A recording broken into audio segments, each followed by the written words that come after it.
I'm Freddie, 59100 from, I'm the founder and CEO of Valley Bigfooting and Inside Virginia Squatch. And as of lately, I've been scrutinized by certain Bigfoot group. Mainly it's Sasquatch Watch Virginia. I've been called a hoaxer, a known hoaxer. Everything I got in my area is pareidolia, hoaxed, just basic bullshit.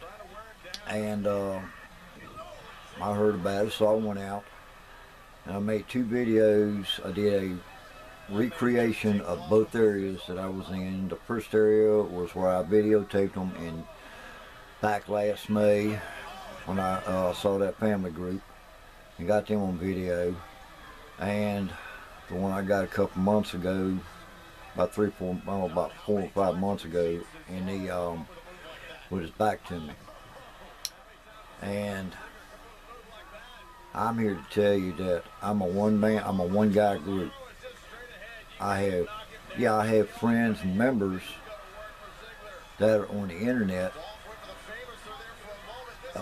ECBRO is my friend, he's my partner. But I go out, the only equipment I have is right there. I got a video camera, and that's all I got. I'm not trying to be out here to make money. I ain't selling this, I ain't selling that. Maybe I will one day when I get enough money. Maybe I'll go ahead and get some shirts and some different stuff like that and sell them, for equipment or something like that. But that's I'm not all about that, basically. I go out, and what I have in my group, or more or less what I have in my research area, is what y'all see. That's it. I don't claim that I'm an expert, which I can tell anybody. I don't give a fuck who you are. Nobody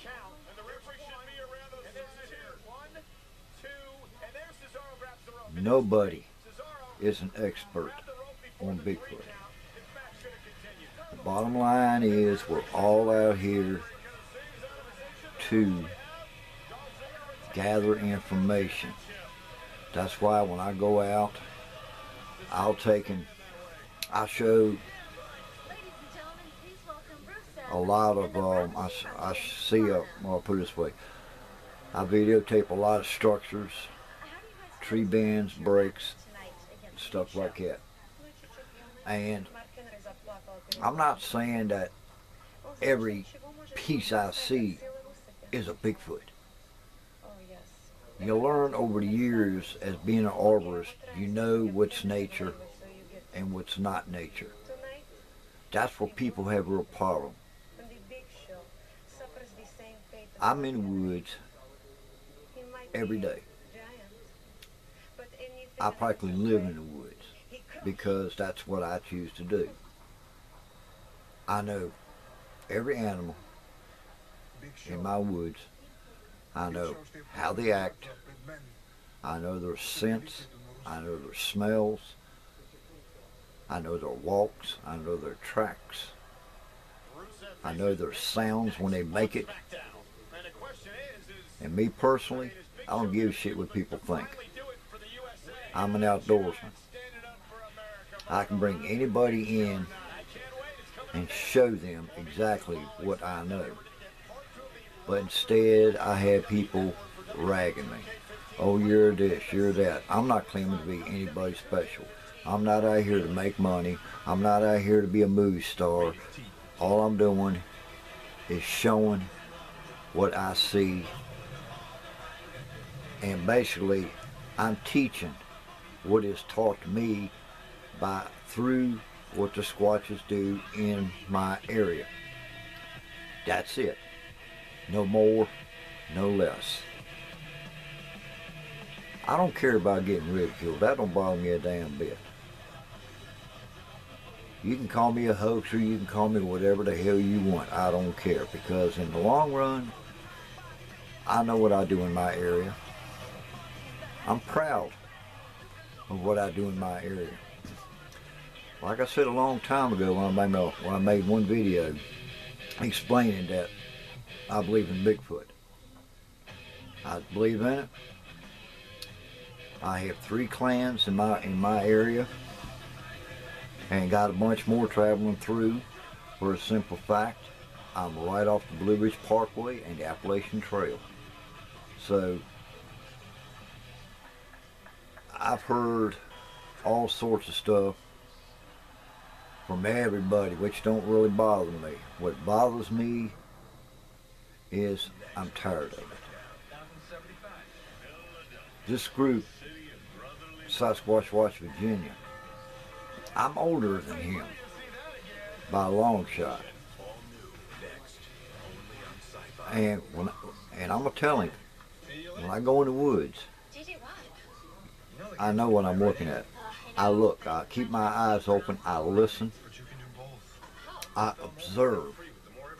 Most people just go in the woods, they'll see a tree break or see a tree snap or a bend. Oh, that's just nature, and they just ignore it and walk off. That's not squatching.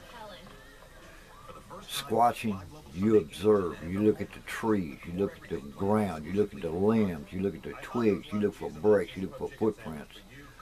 You listen, you look for, you use your nose, you listen, you smells. You gotta learn your smells. Each animal lets off a particular smell. Like last week, I was up in my area, Kendi Ridge area, where I got zapped at, and I got the smell of vanilla. I thought I was in someone's kitchen, the way it smelled. So I got back, I got a hold of a couple friends of mine, and we started researching it, and come to find out, beavers let off a vanilla smell on their scent glands. The only thing I can figure out is Squatches killed a beaver. They used the meat to eat. They used the hide for something. They used the scent glands as a bug repellent. That's the main thing. What they do with the hide, I don't know. Maybe they make something with it. I don't know. But I can tell you from this, being an outdoorsman, every animal in the woods lets off a particular odor. When I first videotaped them Squatches, before I saw them, I got a smell of ammonia that burned my eyes, burned my throat, and burned my, well, put it this way, it burned my eyes, it burned my nostrils, burned everything going down. That's how rough it was. Wait a minute. Okay. And 2 minutes later, I saw them. Bears let off a particular odor. There are certain animals that smell like popcorn. Certain birds that smell like tangerine. There are certain cold-blooded animals like snakes, rattlesnake, black snake, garter snake, water moccasin, black racers, pythons, you name it. When they're scared, they let off a particular odor. When a gorilla gets agitated, he lets off a scent on his glands, under his armpits. That's a particular, I don't know what that particular smell is, I don't know. But they let off a particular smell when they're agitated. Stuff like that. I lived to learn stuff like that. And like I said, I've been in these woods all my life. I know these woods like the back of my hand. And I got that group saying, "Oh, look, I know this to be the." Well, let's just basically say that I'm being teased, if you want to call it that, about I'm seeing squatches. Oh, everything I see is a squatch. That's not necessarily true. I see structures, and I look at structures. I observe them. I touch them. I look at the breaks. Being an arborist, you learn to understand wood. Soft, hard, from anywhere from sugar maples to locust to redwood to red oak, black oak, white oak, hickory. You got all sorts of wood out there, and each break is not the same. There is a distinct well, let's just simplify it this way. I could take and snap a maple and twist it, and well, more or less, I could take and bend a maple and bend it like a horseshoe, but when I let it go, it's going to snap back. Like I said, it takes a lot of strength to stretch in a bend to get the limb to stay. Nature can't do that. When nature blows a tree down, well, it's a good example. You see a lot of tree breaks that are about 10 foot high and it's broke up about 4 foot and it's just a straight snap. All right, you look at that, you look around, you look at the other trees. Well, you look at the break. If it's a straight break, you look how healthy the tree is. If it's dead, okay, yeah, it's the wind blew it down. But when it's got a bend and it stays and it's got a break and a twist, nature doesn't twist unless it's the whole tree twisting as it's falling. Then you got a big twist. People don't realize that. But the reason for this video is I'm just letting other researchers know that what I got on my videos, what you're looking at is what I'm looking at. That's the bottom line. I don't know how to hoax. I don't have the money like city people to put guys in outfits and run through the woods and someone saying, there's a Bigfoot filming. No, I don't do that. If I see one walking, I see him. Usually when I see him, I ain't got my camera and I'm hunting. But when I do have my camera, I get lucky once in a while. I might catch ass into one running, maybe. Otherwise, now you gotta expect. I got a lot of laurel brush in the Shenandoah Valley, and right now that laurel brush is mega thick. So anything, like good example, when I was up there the other day and I got that smell of vanilla, I had a bigger rock thrown over top me, and I heard from my left to my right, and I heard boom, boom, boom, boom, boom. I said, well, maybe it's limbs. No wind was blowing, and I didn't hear no tree break. All I heard was a rock hitting the ground and rolling from my left to my right. I'm like, okay, what could it be? I checked it. No wind blowing. There were no trees down. There was no limbs being broke, so I can't really say. But it was a rock. It was thrown at me, and rocks don't fly by themselves. And coming up my trail, a lot of people have been noticing I got rock stacks, and the way rocks are stacked different ways going up a trail, their limbs bent all over the place, you know. All right, yeah, nature can blow trees, but they can't bend them like the ones I've been seeing. It takes a lot of strength to bend a limb to get it to stay in that position. Humans can't do it. I've tried it. I've got a buddy of mine, he's a truck driver, strong as a damn ox. I even got him to try it. He couldn't do it. And we're talking about a limb about big as a silver dollar. Can't do it. You gotta expect a Squatch is a mega strong individual. I believe a male by itself, or like an 8-foot male, could flip a John Deere, flip a tractor trailer or a tractor if you wanted to, in their strength.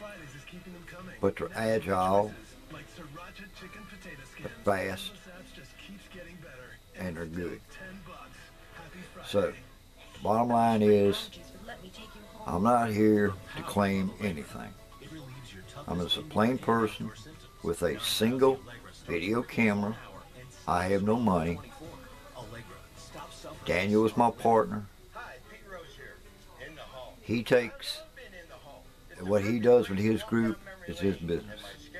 I don't say nothing to him because that is his Bigfoot group. I'm a member as a researcher only. He comes to my area, he does his research, fine. I go out, I help him. When I get a chance to, I teach him things that he really doesn't really know, and I'll take and I'll help him. Because I'm in the woods more than he is, and I know more than him. And when he learns from me, he learns it for himself, and he passes it on to his researchers, which is called a chain reaction, if you want to call it that. But like I said, I don't charge nothing. I'm a one-man Bigfoot group. I do everything myself. I don't have no help. Okay? I'm going to sit back, drink my good old cup of coffee, and watch wrestling. This is Freddie 59100. I will talk to y'all later.